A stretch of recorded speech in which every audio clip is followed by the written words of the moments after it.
Our Media Madness segment tonight, former advisor to the Trump campaign, George Papadopoulos, pled guilty to lying to the FBI about his connections to a Russian agent. We learned that early this week. During a meeting of the campaign's foreign policy advisory team last year, Papadopoulos allegedly offered to set up a meeting between Trump and Russian President Vladimir Putin. And that, by anybody's standards, was an improper way to behave. This is Press Secretary Sarah Sanders' reaction to that. Papadopoulos is an example of actually somebody doing the wrong thing while the president's campaign did the right thing. All of his emails were voluntarily provided to the special counsel by the campaign, and that is what led to the process and the place that we're in right now, was the campaign fully cooperating and helping with that. What Papadopoulos did was lie, and that's on him, not on the campaign, and we can't speak for that. My understanding is the only interaction he ever had was the one meeting that the advisory council gathered together where he was in a large group of other people in the room, and to my knowledge, that's the only interaction they ever had. Again, this was a campaign volunteer. He wasn't somebody that was a senior advisor, as many of you want to bill him to be. Our next guest was in attendance at that very meeting, and he's here to tell us what really happened. With me now, retired Navy commander and former Pentagon spokesperson, J.D. Gordon. J.D., thanks for coming on the show. Hey, Liz, great to see you. All right, I want to show this picture on the screen to start out this segment. This is a picture of that infamous meeting. And JD, I said this earlier in the week, this stuff with George Papadopoulos concerns me a lot more than the charges, the indictment of Paul Manafort, because I think Papadopoulos, what he did was actually lie, and when he did it was during the campaign, whereas Manafort is just a shady character who committed financial crimes years ago. But I want to ask you, you're sitting next to George Papadopoulos in the photo at this meeting. What did he say? Well, first I have to say that I think this whole Trump-Russia issue is the hoax of the century. It's just being blown way out of proportion by Democrats in Congress, never Trump Republican types, and the media. It's shameful what's going on. My phone has been blowing up since Monday morning when this Papadopoulos news came out. But yeah, at that meeting, everybody had a chance to brief Mr. Trump for about 5 minutes on a topic within their area of expertise. So George goes after me, and he introduces himself as George Papadopoulos. He works in the energy sector. He thanked Mr. Trump for having him on the campaign. And then he said, I could introduce you to President Putin. And so there was a discussion at the table, and Senator Sessions shut down that discussion because it was a bad idea. And he said, I prefer if no one ever speaks about this again. And frankly, I thought that was the end of it. Senator Sessions thought it was the end of it. He was the chairman of this National Security Advisory Committee, and I was the director. This group met about 5 or 6 times throughout the spring and summer of 2016. And George only attended that one meeting with President Trump and then another one later in the summer that Senator Sessions was at. I thought this issue was dead. What happened was, though, Liz, right after this meeting, a group of us, 5 or 6 of us, went to lunch across the street on Pennsylvania Avenue, across the street from Trump Hotel.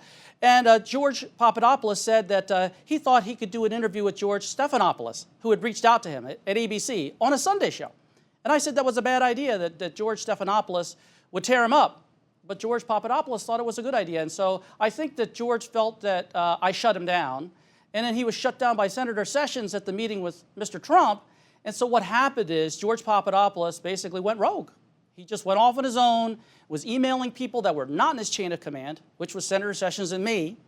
And he got himself in trouble. And the only reason he's in trouble today, he faces 5 years in prison, Liz, for lying to the FBI. That's what got him in trouble, not his outreach to Russians, not his crazy emails to some people on the campaign, which I was not included on, because he went around me because he felt that Senator Sessions and I shut him down. And we were right to shut him down. So Sarah Huckabee Sanders was right in that he was an example of a person on the campaign doing the wrong thing, while the campaign was doing the right thing. Right, and that's very interesting. So he did attend that second meeting. That's something we haven't heard reported yet. After he was shut down by Senator Sessions, who was Senator Sessions at the time, in that first meeting, did George Papadopoulos bring up to you, to Sessions, or to anyone else again about his ability that he thought he could facilitate a meeting between Trump and Putin?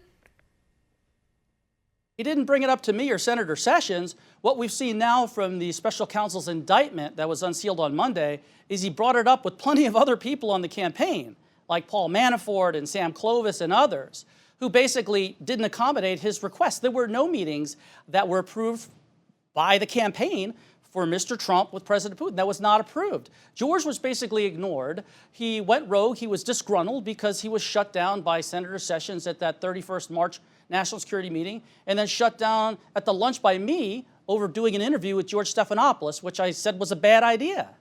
Right, which seems, given the content of what he had to offer, it does seem like it wouldn't have been a good idea. Now, I think we all agree, no matter what side of the aisle that we're on, that what George Papadopoulos did was improper behavior, first of all, to suggest that meeting, but then lying to the FBI. I mean, obviously, that's a felony offense that he committed, telling them that he had met or connected with a Russian agent before he was informally advising the Trump campaign, when in fact, this Russian agent didn't reach out to him until it was known that he was a part of the campaign. He lied to the FBI about that, and if he hadn't been behaving in a shady manner, I don't know that he would have had any reason to lie here.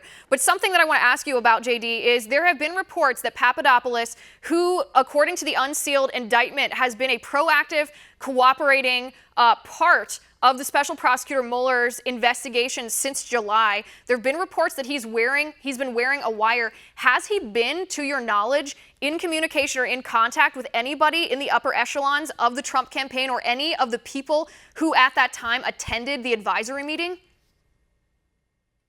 Well, not to my knowledge, and certainly not with me. But the thing is, even if he's wearing a wire, what's he going to say? I don't think he knew anything. So I think there's a lot of people that want to speculate and read a lot into this. I think perhaps he's a cooperating witness because he's not lying now. Right, which would at least give him one brownie point, I suppose. JD, thank you so much for coming on the show. I appreciate it.